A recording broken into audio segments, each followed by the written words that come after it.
করেছিলাম। তো আজকে দেখো বায়ুচাপের পার্থক্যের কারণটা পড়বো। আমাদের আজকে বিষয় হচ্ছে বায়ুচাপের পার্থক্যের কারণ।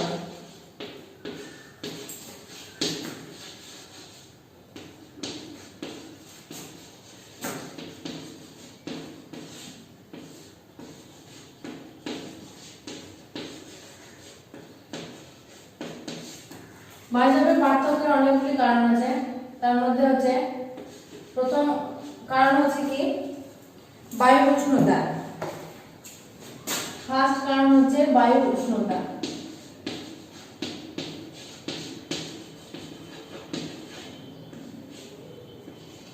বায়ু উষ্ণতার ফলে কি হয় না, সবাই জানি যে বায়ু উষ্ণতার পরিবর্তন হলে বায়ু চাপ আয়তন বা ঘনত্বের পরিবর্তন ঘটে। যেমন উষ্ণ বায়ুটা কি হয়, উষ্ণ বায়ুটা কি হয় হালকা হয়।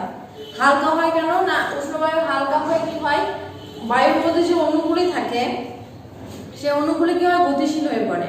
যেহেতু গতিশীল হয়ে পড়ে সেহেতু বায়ুটা কি হয় হালকা হয়ে প্রসারিত হয়ে উপর দিকে উঠতে শুরু করে। মানে জলীয়বাষ্পপূর্ণ বায়ুটা কি হয়, উষ্ণ এবং জলীয়বাষ্পপূর্ণ বায়ুটা কি হয়, বায়ুর মধ্যে যে অণুগুলি থাকে সেগুলো গতিশীল হওয়ার ফলে কি হয় তারা হালকা হয়ে যায় এবং প্রসারিত হয়ে উপর দিকে উঠে যায়। তার ফলে কি হয় সেখানকার চাপটা কমতে শুরু করে, কিন্তু বায়ুর ঘনত্ব কমে যায়, উপর দিকে উঠতে শুরু করে ফলে ঘনত্বটা কমে যায়। কিন্তু শীতল অঞ্চলে কি হয়, শীতল এবং ভারী বাতাসটাতে কি হয়, যেহেতু ওই শীতল ভারী বাতাসটাতে যেহেতু বায়ুর অণুগুলো যেহেতু গতিশীল হয় না বা সঞ্চালনশীল হয় না, যার ফলে কি হয় ঘনত্ব বাড়ে এবং চাপও বাড়ে। তার ঘনত্ব বাড়ে, চাপও বাড়ে, ফলে কি হয় বায়ুটা শীতল হয়ে সংকুচিত হয়। সংকুচিত হওয়ার ফলে কি হচ্ছে বায়ু চাপের পার্থক্য বাড়ছে, বায়ু ঘনত্ব বাড়ছে। সেই জন্য কি হয় যে নিরক্ষীয় অঞ্চলে বায়ু চাপ কি হয়, উষ্ণমরু অঞ্চলে মানে নিরক্ষীয় অঞ্চলে বায়ু চাপটা হয় সব থেকে কম, আর মেরু অঞ্চলে বায়ু চাপটা হয় সব থেকে বেশি। বুঝতে পারলে কেন? কারণ শীতল বায়ুতে কি হয়, শীতল বায়ুটা যেহেতু ভারী হয় সেহেতু তার ঘনত্বটা বেশি হয়, কারণ অণুগুলি সঞ্চালন করতে পারে না, সংকুচিত হয়ে যায়, ফলে চাপ পরে আরো কি হয় চাপ সৃষ্টি হয়। তাই অণুগুলি সঞ্চারিত হয় না বলে চাপ সৃষ্টি হয়, বলে তার ঘনত্বটা বৃদ্ধি পায়। কিন্তু কি হয় উষ্ণমরু অঞ্চলে যেখানে উষ্ণতাটা বেশি সেখানে কি হয় বায়ুর যে মধ্যে যে অণুগুলি কি হয় যখন ওগুলো সঞ্চালন করতে শুরু করে গতিশীল হয়ে পড়ে, যার ফলে গতিশীল হয়ে পড়ার ফলে হালকা হয়ে কি হয় উপর দিকে উঠতে শুরু করে, মানে প্রসারিত হয়ে উপরে উঠতে শুরু করে। কিন্তু শীতল দেশে বা শীতল বায়ুতে সেটা হয় না। 2 নম্বর পয়েন্ট হচ্ছে কি ভূমির উচ্চতা। 2 নম্বর পয়েন্ট হচ্ছে ভূমির উচ্চতা। ভূমির উচ্চতা কি, পৃথিবীর আমরা সবাই জানি যে পৃথিবীর নিজস্ব মাধ্যাকর্ষণ শক্তি আছে। এই মাধ্যাকর্ষণ শক্তিটানে কি হয়, মাধ্যাকর্ষণ শক্তিটানে সমস্ত বস্তুকে পৃথিবী নিজের দিকে আকর্ষণ করে, তাই তো? তো পৃথিবীর মাধ্যাকর্ষণ শক্তি এবং এই যে পৃথিবী পৃষ্ঠের উপরে যে বায়ুস্তরে যে প্রবল চাপ, তার ফলে কি হয় অণুগুলি ভূপৃষ্ঠের কাছাকাছি এসে কি হয় আস্তে আস্তে মানে যখন বেশি পরিমাণে থাকে তখন মানে ভূপৃষ্ঠের কাছাকাছি বেশি পরিমাণে থাকে, যত উপর দিকে উঠতে শুরু করে তত কি হয় অণুগুলির পরিমাণ তত কমতে শুরু করে। ঠিক আছে, যদি আমরা ভূপৃষ্ঠের কাছাকাছি থাকি, যখন এটা যখন ভূপৃষ্ঠ এখানে থাকি তখন অণুগুলি খুব ঘনভাবে থাকে, যত উপর দিকে উঠতে শুরু করে তত এই যে অণুগুলি এখানে আছে জমাট হয়ে আস্তে আস্তে কি হয় ফাঁকা হতে শুরু করে। ঠিক আছে, যত উপর দিকে ওঠে তত অণুগুলি কি হয় ফাঁকা হতে শুরু করে। তাহলে প্রতি 110 মিটার উচ্চতায় কি হয় না 1 সেমি পারস্তম্ভে যাবে বায়ু মানে 1 সেমি পারস্তম্ভের সমান বায়ুচাপ কমতে শুরু করে। তার জন্য যত উপর দিকে উঠতে থাকে তত স্ফুটনাঙ্ক কমতে থাকে। সেখানে কি হয় 100 ডিগ্রি সেন্টিগ্রেড তাপমাত্রা কমেও কিন্তু জল ফুটতে শুরু করে। ঠিক আছে, তাই কোনো কিছু সিদ্ধ হলে অসুবিধা হয় না। তো কি বলছে যে পৃথিবীর মাধ্যাকর্ষণ শক্তি এবং বায়ুচাপের পার্থক্য কারণে কি হয় ভূপৃষ্ঠের কাছাকাছি অণুগুলো কি হয় জমাট থাকে, মানে বেশি পরিমাণে থাকে, মানে যেহেতু অনেক তাদের ঘনত্বটা বৃদ্ধি পায়, মানে যেহেতু একসাথে থাকে বলে কি হয় ঘনত্বটা বৃদ্ধি পায়। তার ফলে যত অণুগুলি একসঙ্গে পরস্পর থাকার ফলে যত আমরা উপর দিকে উঠতে শুরু করি তত অণুগুলি কি হয় আস্তে আস্তে মানে দূরে সরে যেতে থাকে। দূরে সরে যাওয়ার ফলে ভূমি উচ্চতায় বাড়ার সমস্যা কি হয় বায়ুর ঘনত্ব কমে এবং বায়ুচাপের পার্থক্য বা বায়ু চাপটাও কমে। তাহলে ভূপৃষ্ঠের কাছাকাছি বায়ু চাপটা সব থেকে বেশি, সেখানে অণুগুলি কি হয় একসাথে থাকে, যার ফলে চাপটা বেশি ঘনত্বটা বেশি। যত আমরা উপর দিকে উঠবো তত কি হয় বায়ু চাপটা আস্তে আস্তে কমতে থাকে এবং ঘনত্বটা কমতে থাকে, কারণ যত উপর দিকে আমরা উঠছি তত বায়ুচাপের পার্থক্য ঘটছে। আর অণুগুলি কি হচ্ছে যেহেতু অণুগুলি একে অপর থেকে দূরে সরে যাচ্ছে পরস্পর থেকে, সেহেতু কি হচ্ছে বায়ুচাপের পার্থক্য সৃষ্টি হচ্ছে। তাই 110 মিটার উচ্চতায় কি হয় মানে 1 সেমি পারস্তম্ভের চাপ কমতে থাকে। সেজন্য কি যত উপর দিকে আমরা উঠতে থাকবো তত কি হয় স্ফুটনাঙ্কটা কি হয় কমতে শুরু করে, যার ফলে বায়ুচাপ কমলে কি হয় 100 ডিগ্রি সেন্টিগ্রেডের কম তাপমাত্রাতেও কিন্তু জল পড়তে শুরু করে। 3 নম্বর বলেছে জলীয় বাষ্প। জলীয় বাষ্প কি দেখো, 4 নম্বর হচ্ছে পৃথিবী।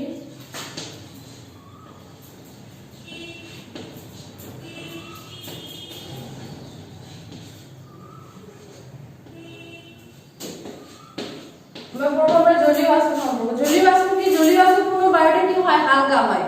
জলীয় বাষ্পপূর্ণ বায়ুটা হালকা হয়, যে বায়ুর চাপটাও কম থাকে। জলীয় বাষ্প কি হয় বাতাসে যখন মেশে তখন সেই বায়ুটা কি হয় প্রসারিত হয়।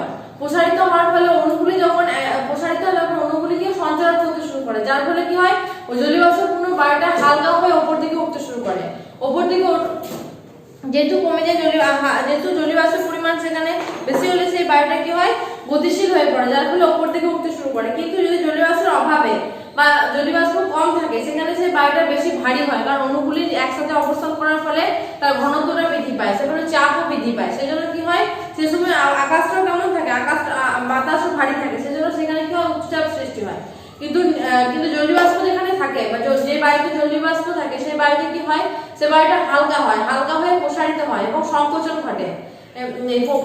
প্রসারিত হওয়ার ফলে কি হয় সেই বায়ুটা উপর দিকে উঠতে শুরু করে, কারণ অণুগুলি যেহেতু গতিশীল হয়ে পড়ে, মানে জলীয় বাষ্প থাকলে কি হয় সেই বায়ুটা গতিশীল হয়ে পড়ে। গতিশীল হওয়ার দরুন কি হয় সেই বায়ুটা হালকা হয়ে উপর দিকে উঠতে শুরু করে, যার ফলে কি হয় বৃষ্টিপাত ঘটে, মানে সেখানে নিম্নচাপ সৃষ্টি হয়, মানে একটা শূন্যস্থানের সৃষ্টি হয়। আর যদি জলীয় বাষ্পের অভাব থাকে বা জলীয় বাষ্প যদি না থাকে সেই বায়ুতে, তো সেই বায়ুতে বাতাসটা ভারী হয়, যার ফলে অণুগুলি কি হয় একসাথে ঘনভাবে অবস্থান করে, ফলে তার ঘনত্বটা বৃদ্ধি পায়, চাপটাও বৃদ্ধি পায়, আর কি হয় সেখানে উচ্চচাপের সৃষ্টি হয়।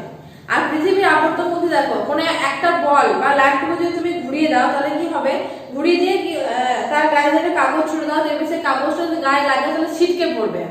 সেরকম পৃথিবীর আবর্তন গতির জন্য কি হয়, আবর্তন গতির ফলে কি হয় যে বাতাসটা কি হচ্ছে চারিদিকে ছিটকে যাচ্ছে, মানে আবর্তনের ফলে পৃথিবীর মধ্যে কাছে বাতাসটা চারিদিকে ছিটকে যাচ্ছে।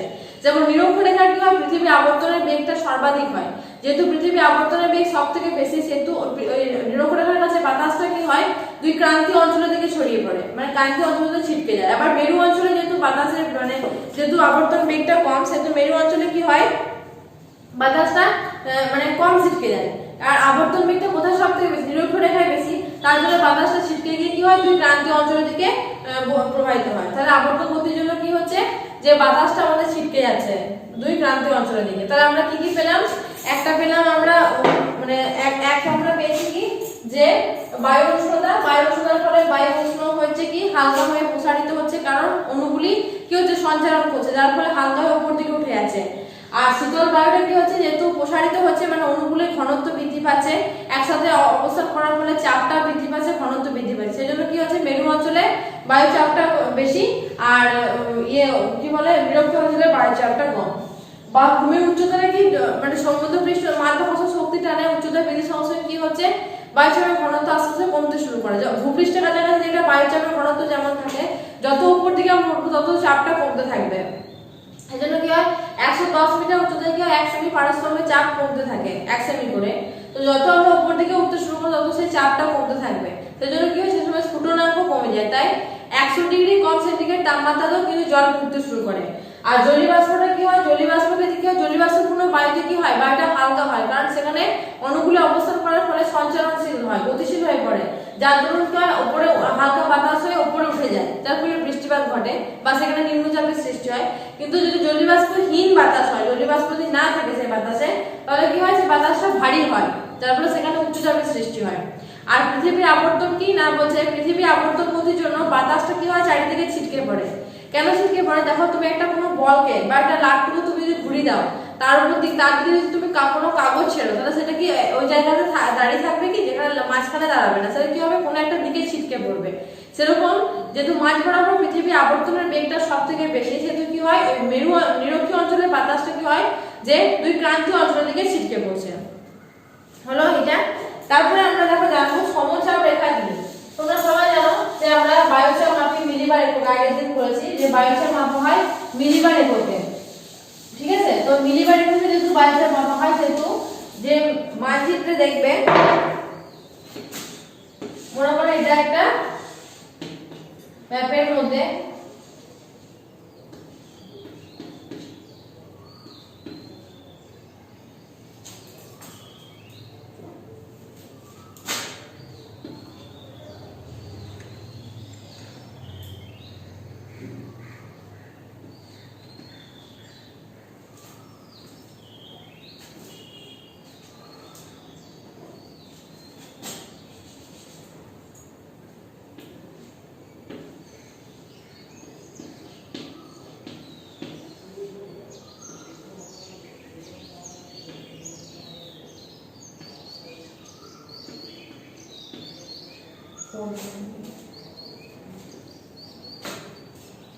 আর 4 8 4 আর 8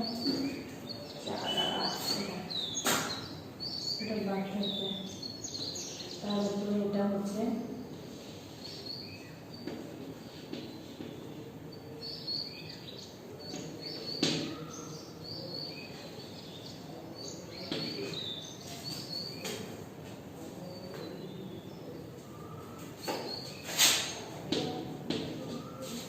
এই যে একই চাপ বলতে যে নির্দিষ্ট সময়ে একই পরিমাণ বায়ুচাপযুক্ত যে অঞ্চলগুলিকে মানচিত্রে যে কাল্পনিক রেখা দ্বারা মানে এই যে কাল্পনিক রেখা এটা আমরা এঁকেছি এটা যে কাল্পনিক রেখা ঠিক আছে তাহলে একই চাপযুক্ত মানে এই যে রেখাটা আমরা টেনেছি বা এই রেখাটা টেনেছি এইটার মধ্যে যে জায়গাগুলো অবস্থিত সেখানে কিন্তু বায়ুচাপটা একই রকম থাকে একই পরিমাণে আছে তাহলে একই পরিমাণ বায়ুচাপযুক্ত অঞ্চলগুলিকে যে কাল্পনিক রেখা দ্বারা যুক্ত করা হয় তাকে সমচাপ রেখা বলা হয় তাহলে এই জায়গা থেকে এই জায়গার মধ্যে যে এই যে রেখাটা আমরা টেনে তাহলে এখানকার সব বায়ুচাপগুলো একই রকম ঠিক আছে তাহলে এই যে বলছে যে একই জায়গা মানে একই চাপযুক্ত রেখাগুলোকে মানে কোনো অঞ্চলের একই চাপযুক্ত রেখাগুলোকে যে কাল্পনিক রেখা দ্বারা যুক্ত করা হয় এটা কাল্পনিক রেখা দিয়ে যুক্ত করেছে এটা তাহলে এখানে এই জায়গাটার মধ্যে যে জায়গাগুলোতে আছে দিয়ে এই রেখাটা প্রবাহিত হয়েছে সেখানে সে বায়ুচাপের পরিমাণটা একই রকম তাহলে যে কাল্পনিক রেখা দিয়ে আমি একই বায়ুচাপযুক্ত অঞ্চলগুলোকে যুক্ত করেছি সেটা হচ্ছে সমচাপ রেখা সমচাপ রেখা কি সমচাপ রেখাকে কি হয় মিলিবার এককে প্রকাশ করা হয় আর সমচাপ রেখা কখনো কি হয় সমচাপ কখনো একে অপরকে স্পর্শ করবে না আলাদা আলাদা থাকবে ঠিক আছে কখনোই এইটাকে স্পর্শ করবে না বা এইটাকে টাচ করবে না ঠিক আছে আর সমচাপ রেখা যেখানে ঘন হবে মানে যদি এখানে ঘন হয়ে যায় এরকম ভাবে থাকে তাহলে জানতে হবে সেখানে বায়ুচাপের পার্থক্য হচ্ছে সবথেকে বেশি যদি সমচাপ রেখাগুলো ঘন হয় তাহলে বায়ুচাপের পার্থক্য হয় সবথেকে বেশি আর সমচাপ রেখায় কি হয় না সমুদ্রপৃষ্ঠে যে বায়ুচাপ হিসাবে সমচাপ রেখাগুলিকে দেখানো হয় ঠিক আছে কি কি দেখলাম না সমচাপ রেখাগুলো কি হয় মিলিবার এককে প্রকাশ করা হয় মিলিবার এককে প্রকাশ করা হয় তাই তো তারপরে কি 2 নম্বর হচ্ছে একে অপরকে স্পর্শ করে না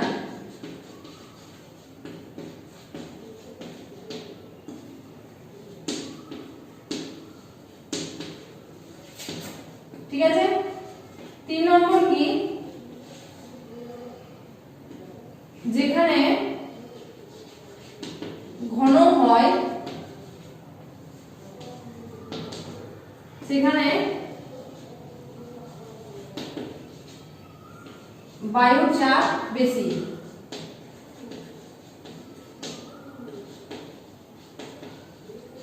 ঠিক আছে আর 4 নম্বর কি 4 নম্বর হচ্ছে বায়ুচাপের পরিমাণগুলো সমুদ্রপৃষ্ঠের বায়ুচাপ হিসাবে দেখানো হয় ঠিক আছে সমুদ্রপৃষ্ঠের বায়ুচাপ হিসাবে পরিমাণগুলো দেখানো হয় সমুদ্রপৃষ্ঠের বায়ুর চাপ হিসাবে দেখানো হয় ঠিক আছে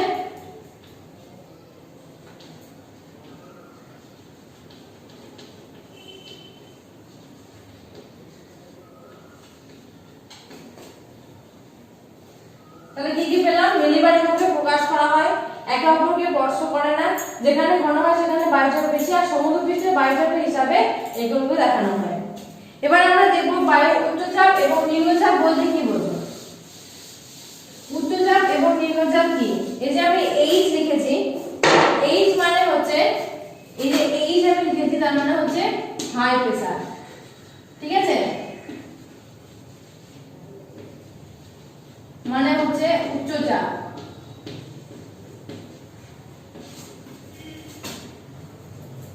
আর এই যে লো লিখেছি মানে এল লিখেছি মানে হচ্ছে লো প্রেসার, মানে হচ্ছে নিম্নচাপ। তাহলে এইচ মানে হচ্ছে হাই প্রেসার মানে উচ্চচাপ, আর এল মানে হচ্ছে লো প্রেসার মানে হচ্ছে নিম্নচাপ। কি যে দেখো কি বলেছে যে যেখানে আশেপাশে বায়ুর চাপ থেকে মানে বায়ুর চাপটা যেখানে আশেপাশের অঞ্চল থেকে বেশি, ঠিক আছে, সেটা হচ্ছে সেই জায়গাটা উচ্চচাপ। মানে এই যে হাই দেখাচ্ছে মানে এখানে এখানে চাপটা আশেপাশের জায়গা থেকে বেশি, সেজন্য এটা হাই প্রেসার। আর যেখানে বায়ুর চাপটা আশেপাশের অঞ্চল থেকে কম সেখানে হচ্ছে লো প্রেসার মানে নিম্নচাপ।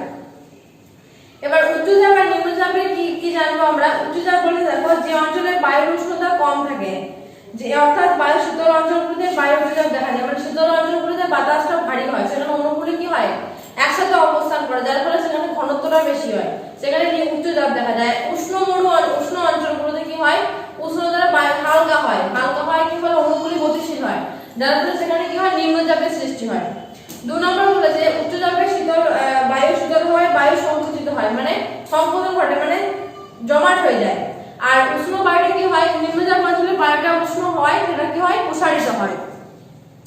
তারপরে বলেছে বায়ু নিমজ্জনের কারণে বায়ু উচ্চচাপ সৃষ্টি হয়, অর্থাৎ শীতল অঞ্চলে বাতাসটা ঠান্ডা ও ভারী হয়ে ভূপৃষ্ঠের দিকে নেমে আসে। শীতল অঞ্চলে বাতাসটা ঠান্ডা হয় এবং ভারী হওয়ার দরুন কি হয় ভারী জিনিসটা কি আমরা চট করে উপর দিকে ছুটতে পারি, উপর দিকে ছুটতে পারি না।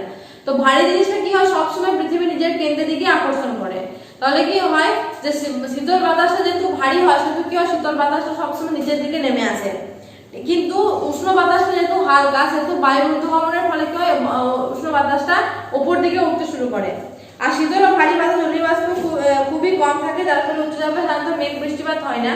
কিন্তু উষ্ণ বায়ুতে কি হয় জলীয় বাষ্পের পরিমাণটা বেশি থাকে, জলীয় বাষ্পের পরিমাণ বেশি থাকে বলেই তো উষ্ণ হয় বলে জলীয় বাষ্প বেশি থাকে, আর জলীয় বাষ্প বেশি থাকে বলেই হালকা হয় বলেই প্রসারিত হয় বলে উপরে উঠে যায়, যার দরুন কি হয় এখানে মেঘ বৃষ্টিপাত ঘটে থাকে। ঠিক আছে, তাহলে উচ্চচাপ নিম্নচাপ এতই তোমাদের পড়া থাকবে।